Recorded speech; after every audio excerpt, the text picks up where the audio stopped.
বিগত কয়েক দশক ধরে কৃষ্ণনগর তথা পার্শ্ববর্তী এলাকাবাসী পথযাত্রী যানবাহন চালকদের কাছে খুবই গুরুত্বপূর্ণ এই যোগাযোগ সড়কটির জন্য একটি ওড়ালপুল অথবা বিকল্প রাস্তার দাবি।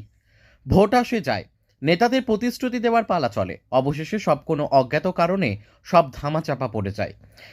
একই অজুহাতে যে বিকল্প জমি পাওয়া যাচ্ছে না, প্রশাসনের এই উদাসীনতা সাধারণ মানুষ নাজেহাল।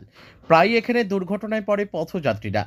কৃষ্ণনগর স্টেশনটি জংশন হওয়ার কারণে সারাদিনে বহু রেল সান্টিং হয়। এই স্টেশন সংলগ্ন রেলগেটটি সেই মুহূর্তে বন্ধ রাখা হয়। এটি 34 নম্বর জাতীয় সড়কে পৌঁছানোর একমাত্র রাস্তা না হলেও খুবই গুরুত্বপূর্ণ। এই কারণে যে এখানে সপ্তাহে দুদিন হাট বসে, বিশেষ করে গরু কেনাবেচার জন্য বড় বড় যানবাহন চলাচল করে। সেই দিনগুলোতে ওই রাস্তায় তিল ধরানোর জায়গা থাকে না। এরপর ওই রাস্তা একমাত্র রাস্তা যেখানে শান্তপুর রানাঘাটগামী লোকাল এবং এক্সপ্রেস বাস চলাচলের রুট। এছাড়াও একটি সুবিশাল বস্ত্র বাজার, একটি ইংরেজি মাধ্যম বিদ্যালয় এবং একটি উচ্চ মাধ্যমিক বিদ্যালয় সহ নার্সিংহোম, হসপিটাল রয়েছে।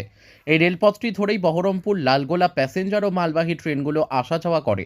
এরপর মালবাহী ট্রেনগুলোর ট্রাক পরিবর্তন করার প্রয়োজনে দীর্ঘ সময় গেটটি বন্ধ রাখা হয় এবং যখন কৃষ্ণনগর লোকাল ট্রেনটি প্ল্যাটফর্মে এসে দাঁড়ায় ততক্ষণ অবধি এই রেলগেটটি বন্ধ রাখা হয়।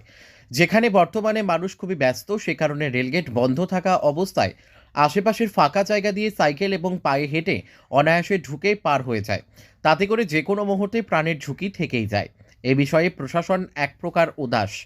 নেতা মন্ত্রীদের কোনো হেলদোল নেই। ভোটের সময় সব ধরনের রাজনৈতিক দলগুলো প্রতিশ্রুতির বন্যা বয়ে দেয়, বাস্তবায়ন করার কোনো সদর্থক ভূমিকা পালন করতে দেখা যায় না। কতদিন এভাবে চলবে? আদেও এই রেলগেটটির বিকল্প ওড়ালপুল বা বাইপাস হবে কিনা, সেটাই লাখ টাকার প্রশ্ন। কৃষ্ণনগর থেকে গৌতম ঘোষের report, crime press Bengal news.